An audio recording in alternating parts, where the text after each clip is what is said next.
Hey, what's going on everybody? It's Compartment. Welcome back to another video. Today we're checking out this 1992 Toyota MR2. I've been really excited to finally be able to review an MR2, and I'm finally glad that I got to have the opportunity to do it.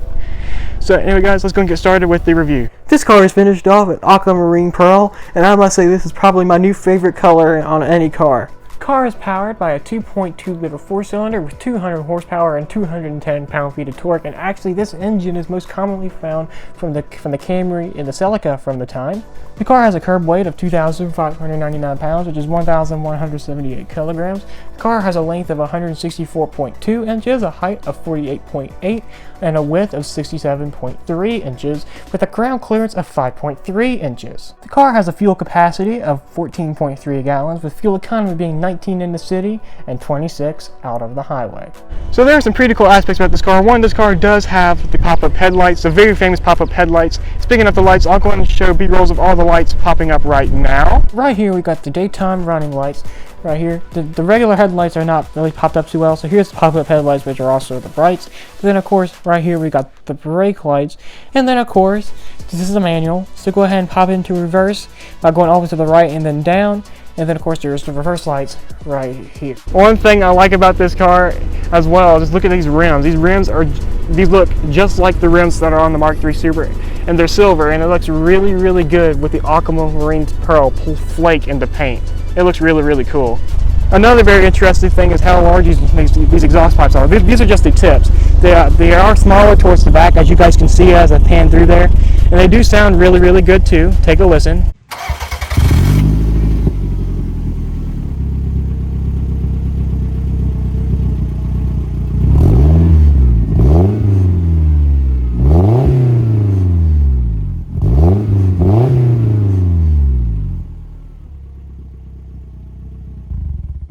Another thing I like about this car is the rear spoiler.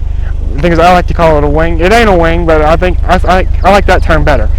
So, and how the air comes in through the engine. The air comes in through the top, and it goes in through here and through here, or it could also go in through the side vent and go out towards the bottom.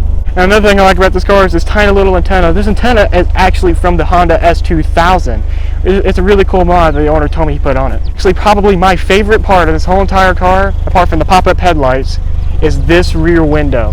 This rear window is the coolest rear window I've ever seen in my life. It kind of folds in and goes around kind of like a U-shape, and it looks really, really cool. I think that makes this car stand out from all the other ones. Another thing that's really cool about this car is that this car actually does have a 93 reproduction front chin spoiler, and it really does make the car look a whole lot sportier than it really does. Alright, so now we're moving on to the interior, and I must say, this interior does look really, really nice.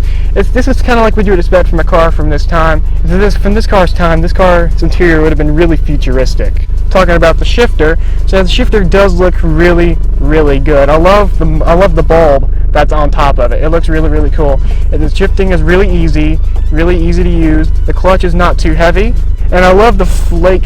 I love all the flake on top of the shift knob as well. This looks really, really cool. It also gives them really good grip whenever you're driving, which I'll talk about later when we get to the driving experience later on in the video. And of course, we also got the parking brake, which works just like any other parking brake.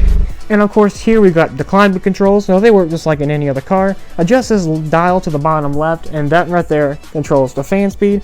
That's just like in any other car. But I will say, these fans, they did blow pretty hard. But now here in the center, this dial is actually the climate control temperature, but that dial is pretty hard to move, but that's how you adjust the climate control temperature. Then of course, you also have all of your buttons which control where you want the air to come out. And of course, this button right here, that controls the rear windshield defroster, kind of obvious. And then of course, the button pressing now, that's for circulation. And then of course, you also got your AC button. Now these are the radio controls. Now the eject button, the scan button, as well as the tape button underneath the FM button, that is actually all controlled only for the discs. The owner does not have any discs, so I skipped out on those. However, the tune and sync button, that's how you use to change the radio station, as you can see with the screen. And of course, 1, 2, 3, 4, 5, and 6, those are all of your presets. That's how you adjust the different presets inside of your car as well. But of course, we also got the mode button. Now what the mode button does, that of course, that adjusts the bass and treble, as you can see with the screen. And to adjust it, you press the mode button, that actually changes between bass, mid, and treble, and you use this level button at the bottom of those, that actually adjusts how much bass, mid-range, and treble you want. As you see, you press mode to change the mode that you want to get in, to adjust. As I press mode again, it changes the treble, and I'm using this button to adjust it. Now what EQ stands for, EQ actually stands for equalizer. That equalizes the bass and treble to get the best possible sound. Another really cool thing is I love where this clock is positioned. Of course, here's where you would actually reset it. I'm not going to press it, but here's where you reset it, and over here is where you adjust the hour and also the minutes as well. So you can adjust this clock. I love the way it looks. It's placed in a really cool position, and I love it. Of course, we also now have the gauge cluster, and as you can see, we got the temperature gauge, the tachometer, which you always tell me doesn't work, and then we also got the speedometer, the fuel gauge, and then we also have the battery voltage gauge. And down there, of course, you can reset the trip odometer, which is actually analog, and it looks really, really cool. This car has 131,624 miles on it, and which makes it about, I guess you could say it's a pretty good example.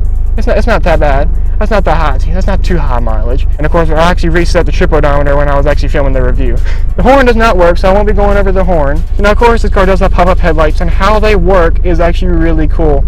It's kind of like what you would expect from any car.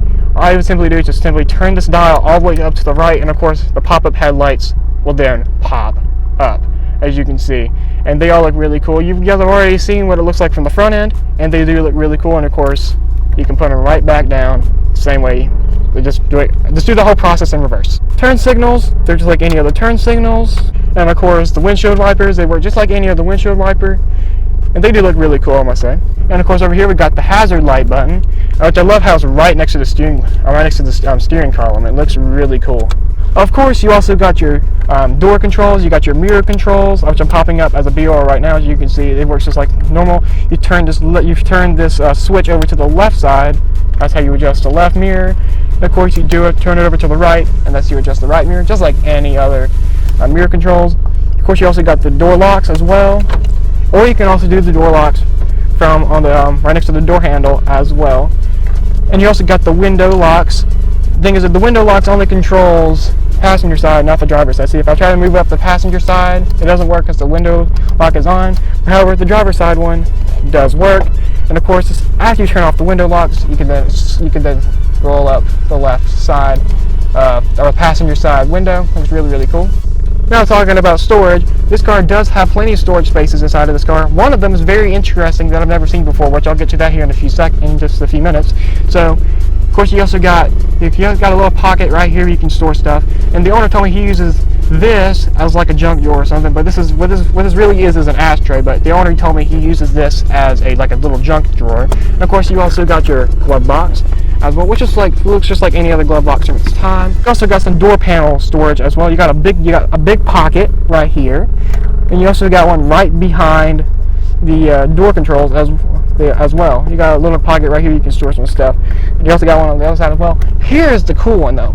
If you look right in between the seats, you can actually then pull out this box right here, and you actually have a storage compartment right in between the seats. You got one on top of here, and you also got one right there, and you also got one on the top as well. This is probably the coolest thing I think I have ever seen in any car. Now this car has a trunk with the engine compartment right behind the trunk. To open up the front trunk, you look in the driver's footwell, you pull this lever right here. Once you do that, it can then be opened, and it does have a decent amount of storage inside its engine. To open up the rear one, you pull this lever right beside the seat, right next to the gas lever, and then that's when the trunk can then be fully opened up. And then that's when you can see it does also have a decent amount of storage back here. You can fit a lot back here. Now to open up the engine compartment, you look behind the seats, you'll find this lever. You pull this lever right here, and that's when, of course, the engine compartment can then be opened up and is then put down with a strut down here at the bottom, which you can then look inside the engine and see the beautiful 2.2 liter 4-cylinder.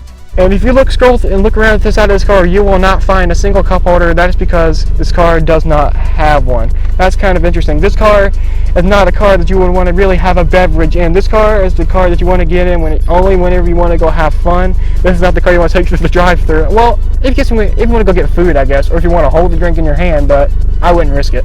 Another really cool storage compartment is actually behind the passenger seat. This is the only, if there isn't one of these on the driver's side, only on the passenger side. And it's actually opened up by the key, which we'll go ahead and open up right here. You do have to turn it pretty hard. Once you actually get it open, it does look really, really cool.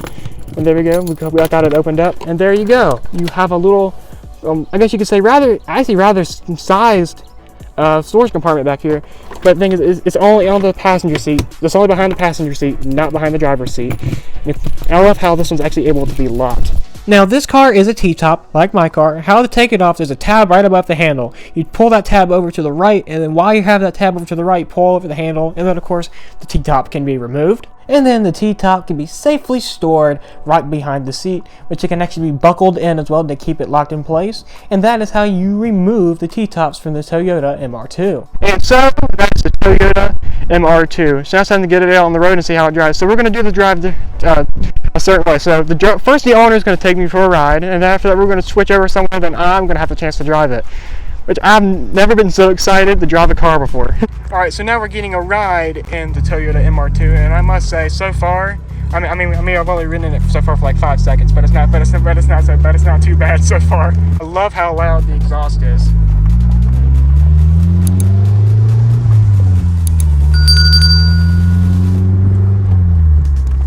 I see what you mean, how these wind deflectors work. If I put this down... Yep. Oh yeah, you get airflow, right? At like the top of your hat. It'll almost pull the bill off your hat. Yeah. Yeah. But it's like you put this up.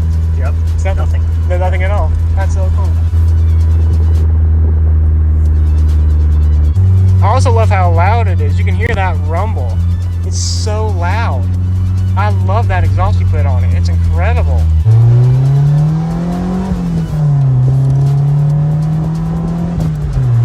Oh, wow. That's actually rather fast. That's pretty fast. That's about as fast as our C4 Corvette. And that C4 has a cam in it. All right, so that's the ride done. Now it's time to switch it over. This is exciting. So here we go, switching over. Now I'm driving the MR2, and this is gonna be fun. Let's do this. All right.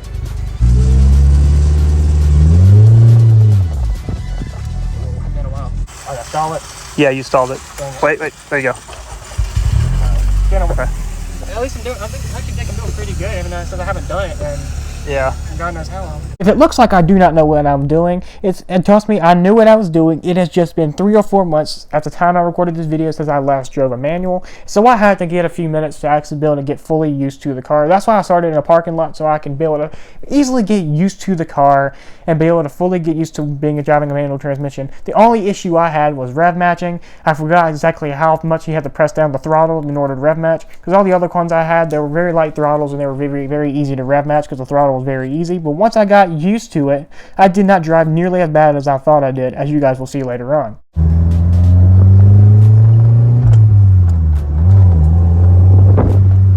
Wow. So far, the driving quality is so good. So far, I really do like this. You're right, the steering is very snappy. It's very, very snappy. I love it. I love how the steering wheel is. Alright, I'm going to open it up a little bit here.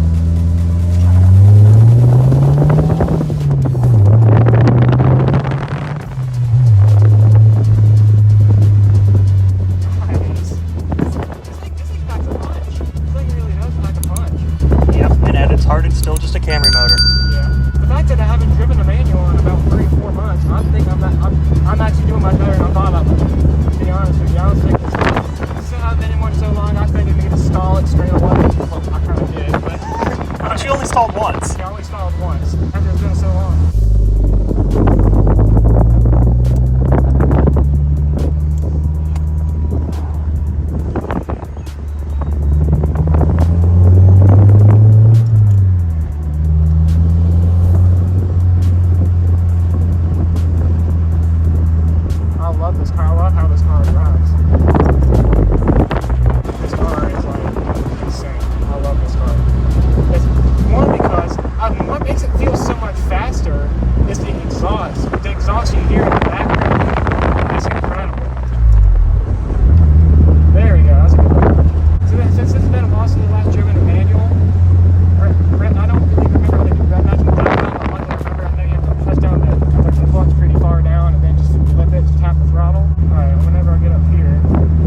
so much fun to drive. There we go. Driving the MR2. It's been a while since I've been inside of a manual. I didn't do as bad as I thought I would do, to be honest with you. I only stalled it once after it's been about 3 or 4 months since I've last driven a manual. And I must say, this car's driving quality is insane. Shifting is very easy. Now, I will say rev matching was a little bit of a challenge for me. It's just been a while since I've last done it. So, the thing is, the fact that I was able to do this good, it actually kind of surprised me. So yeah, that's the drive of the MR2.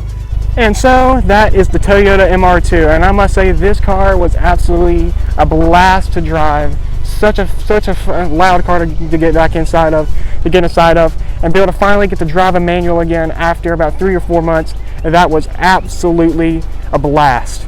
Anyway, guys, if you guys did enjoy, please make sure you guys go hit that subscribe button, turn on post notifications, and also go drop a like on this video. Support me on the channel. Make sure you guys go check out some of my other car reviews that I have done. Anyway, guys, I'll see y'all in the next video. Peace out.